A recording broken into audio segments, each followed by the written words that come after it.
Hello મિત્રો, સ્વાગત છે તમારું મારી ચેનલ ભાઉસ કિચનમાં।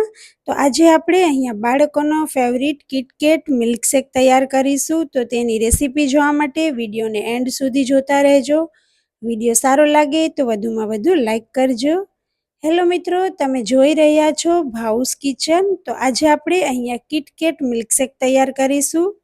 જ્યારે પણ ઘરમાં ચોકલેટ હોય એટલે આપણને મિલ્કશેકની યાદ આવી જાય। તો હું અહીંયા મિલ્કશેક બનાવવા માટે દૂધ, ચોકલેટ સિરપ અને સાથે જ ઘરમાં રહેલી કિટકેટ લઈ રહી છું। તો સૌપ્રથમ આપણે મિક્સર જારની અંદર દૂધ એડ કરીશું। તો મેં અહીંયા 250 ml નો ગ્લાસ છે તે ગ્લાસ ભરી અને આપણે દૂધ છે તેને મિક્સર જારની અંદર એડ કરીશું। તો મેં અહીંયા ફૂલ ફેટ વાળું દૂધ લીધું છે, તમે કોઈ પણ દૂધનો ઉપયોગ કરી શકો છો। સાથે જ આપણે તેમાં વેનીલા આઈસ્ક્રીમ એડ કરીશું। તો આજે હું ઘરના બધા જ સભ્યો માટે મિલ્કશેક બનાવી રહી છું, તો મેં વધારે આઈસ્ક્રીમ મંગાવ્યો છે। તો આપણે તેમાંથી 4 સ્કૂપ ભરી અને વેનીલા આઈસ્ક્રીમ છે તે એડ કરીશું।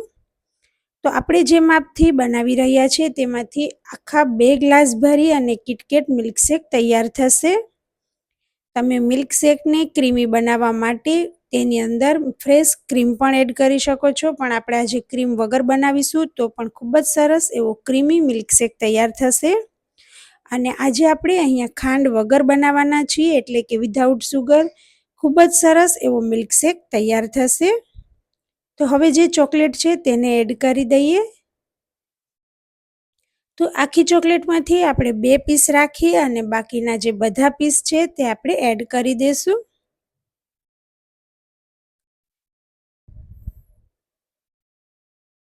તો આપણે ચોકલેટના નાના નાના ટુકડા કરી દઈશું, જેથી કરી અને તે સરસ રીતે ક્રશ થઈ જાય અને ચોકલેટ ફ્લેવર છે તે અંદર મિલ્કશેકમાં સરસ રીતે બેસી જાય। તો આપણે 2 પીસ રહેવા દીધા છે, બાકીના બધા જ પીસ છે તે એડ કરી અને સાથે જ આપણે વધારે ચોકલેટી ફ્લેવર આપવા માટે ચોકલેટ સિરપ એડ કરીશું। તમે કોઈ પણ બ્રાન્ડની ચોકલેટ સિરપ એડ કરી શકો છો। તો હવે આપણે મિક્સર જારને બંધ કરી અને બધી જ વસ્તુને સરસ રીતે બ્લેન્ડ કરી દઈએ। તો જો તમે પણ આવી રીતે ઘરે કિટકેટ મિલ્કશેક તૈયાર કરશો તો બહાર મોટા મોટા કેફે અને રેસ્ટોરન્ટમાં મળે તેના કરતાં પણ સરસ વિધાઉટ સુગર ઘરે મિલ્કશેક તૈયાર થશે। તો અહીંયા આપણો કિટકેટ મિલ્કશેક તૈયાર થઈ ગયો છે। તો જોતાં જ પીવાનું મન થઈ જાય તેવો કિટકેટ મિલ્કશેક અહીંયા તૈયાર છે। હવે આપણે તેને સરસ રીતે બહાર મળે તે જ સ્ટાઇલમાં સર્વ કરીશું। તો તેના માટે મેં અહીંયા 2 કાચના ગ્લાસ લઈ લીધા છે અને 2 ગ્લાસને આપણે સરસ રીતે ગાર્નિશ કરીશું। તો એક ગ્લાસને ચોકલેટ થોડી વધારે એડ કરી અને ગાર્નિશ કરીશું, કારણ કે ચોકલેટ છે તે બાળકોની ફેવરિટ હોય છે અને જે ગ્લાસમાં વધારે ચોકલેટ હશે તે મિહાનનો છે। તો ખૂબ જ સરસ એવો બહાર મળે તેવો મિલ્કશેક જો તમે આવી રીતે બનાવશો તો બાળકોને નહીં પણ મોટાઓને પણ ખૂબ જ પસંદ આવશે। તો હવે અહીંયા તૈયાર કરેલો મિલ્કશેક આપણે ગ્લાસની અંદર એડ કરી દઈએ।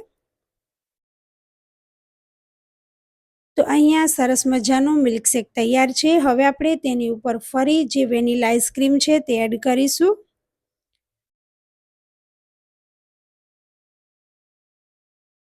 તો હું બંને ગ્લાસની અંદર 1-1 સ્કૂપ આઈસ્ક્રીમ છે તે એડ કરી રહી છું। તમે વેનીલાની જગ્યાએ ચોકલેટ ફ્લેવરનો આઈસ્ક્રીમ પણ એડ કરી શકો છો, તો પણ કિટકેટ મિલ્કશેક ખૂબ જ સરસ લાગશે। અને હવે આપણે 2 જે ચોકલેટના પીસ રાખ્યા હતા તેનાથી ગાર્નિશ કરી દઈશું અને ફરી આપણે ઉપરથી ચોકલેટ સિરપ છે તેને એડ કરી દઈશું। તો ખૂબ જ સરસ એવો મિલ્કશેક અહીંયા તૈયાર થઈ ગયો છે। તો તમે પણ આ વેકેશનમાં બાળકોને બહાર મળે તેવો કિટકેટ મિલ્કશેક ઘરે બનાવી અને આપી શકો છો।